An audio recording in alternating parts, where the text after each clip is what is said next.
안녕하세요. 한방에 반하다 한방일타 정샘 발을정 한방병원 정인호 원장입니다. 이번 편에서는 특발성 안면신경마비의 후유증이 생기는 원인과 어떻게 치료해야 되는지에 대해서 알아보도록 하겠습니다.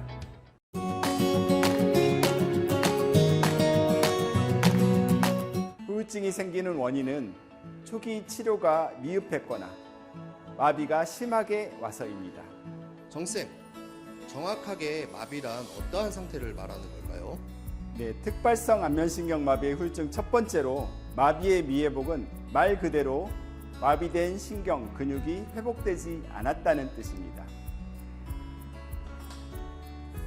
근육은 신경의 자극에 의해서 지배되게 되는데 만약 이 신경이 절단되었다면 근육은 그 후부터 점차 위축되게 됩니다. 점차 위축되면 나중에 설령 신경이 재신경 지배가 된다고 하더라도 근육은 원래대로 회복하는 데 한계가 있을 수밖에 없습니다. 신경이 절단되었을 때 근육에 지속적으로 외부에서 전기 자극 등을 가하면 위축되는 것이 확연하게 줄어들어서 원래의 볼륨을 유지하게 됩니다.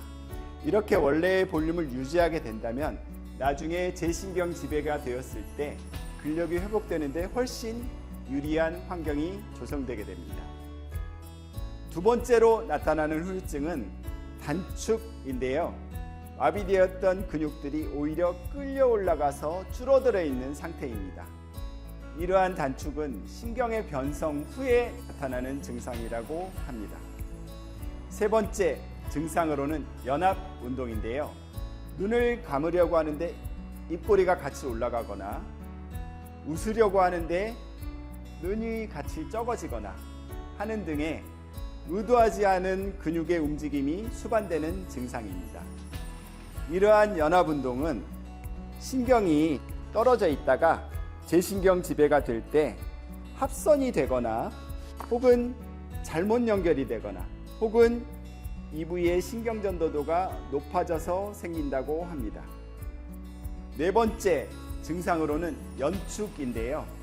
눈밑이나 입가나 광골 부위의 근육이 덜덜덜덜 떨리는 증상입니다. 이러한 각각의 증상에 대해서 첫 번째 마비의 미회복을 제외하고 두 번째, 세 번째, 네 번째의 원인에 대해서 저는 기존의 학설과는 약간 좀 다르게 생각합니다. 그럼 정쌤께서는 어떻게 생각하시나요? 연합운동은 신경이 분지되었던 것이 재생되는 과정에서 잘못 붙거나 합선이 되거나 전기전도도가 높아져서 일어나는 현상이라고 기존의 학설에서는 주장을 하는데요.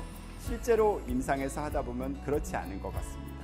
아까 말씀드린 것처럼 입을 움직일 때 눈이 작아지는 이유는 입의 근육이 약하니까 눈의 근육이 도와주려고 하는 것입니다. 그래서 결론적으로 입과 눈의 근육을 강화하면 연합운동은 좋아지게 됩니다. 이것과 관련해서 우리가 어렸을 때 봐왔던 현상을 통해서 한번 살펴보도록 하겠습니다. 피디님 혹시 제기차기 잘 할 줄 아세요? 잘 못하는 게 필요한 거니까 한번 잠깐 나와서 제기차기 한 번만 시범을 보여주세요.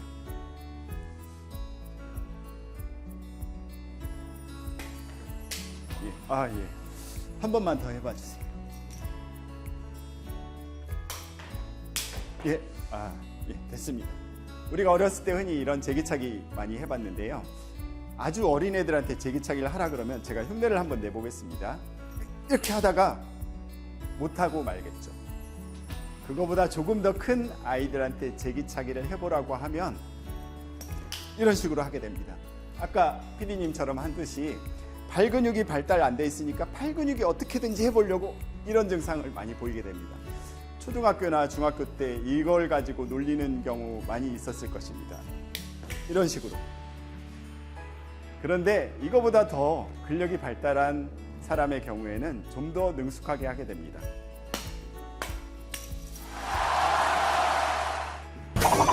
이런 식으로. 잘 못하네. 조금 아까 봤던 것처럼 제기차기를 할 때 이렇게 하는 이유는 다리와 팔의 근육이 잘못 붙어서가 아닙니다. 다리 근육이 약하니까 팔 근육이 뭔가 도와주려고 하는 것뿐입니다. 마찬가지로 안면신경에 있어서도 입의 근육이 약하니까 눈 근육이 조금이라도 도와주려고 움직이는 것이고, 입 근육이 약하니까 눈 근육이 조금이라도 도와주려고 하는 것일 뿐입니다. 그래서 입과 눈 주위의 근육을 강화하면 연합운동은 저절로 좋아지게 됩니다. 마비로 인해서 처졌던 근육이 단축이 되는 것은 신경의 변성 후에 나타난다고 했는데, 그거보다는 회복이 되는 과정에서 아직 근력이 부족하기 때문에 나타나는 현상이라고 생각합니다. 즉, 우리가 근육이 좀 튼튼하고 그런 사람들은 운동하고 나면 근육이 좀 부드러워지는데, 근육이 적은 애들이 운동하고 나면 근육이 단단하게 뭉쳐 있잖아요. 그러한 현상이 단축이라고 생각합니다. 이것 역시 근력을 강화하면 자연적으로 좋아지게 됩니다. 연축의 경우에는 근육이 덜덜덜 떨리는 증상인데요.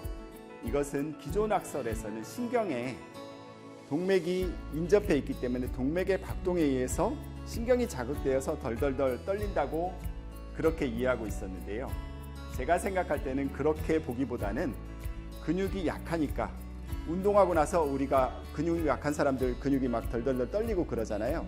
그러한 현상으로 이해할 수 있을 것 같습니다. 한 가지 안타까운 사실은 근력의 약화로 인해서 연축이 생겼는데 이것을 마비시키기 위해서 보톡스를 맞는 것입니다. 보톡스를 맞으면 그때는 곧바로 연축이 당연히 안 일어나지만, 문제는 보톡스는 근육을 마비시키는 것이기 때문에 보톡스의 약효가 떨어진 시점에는 더 많은 근력 약화가 온다는 것입니다. 자칫 잘못하면 악순환이 될 수 있습니다. 이러한 경우에는 근본적인 치료가 결국 근력의 강화로 되어야 한다는 것이 제 생각입니다. 이상으로 특발성 안면신경 마비의 후유증인 마비의 미회복, 단축, 연합운동, 연축 등에 대해서 알아보았는데요.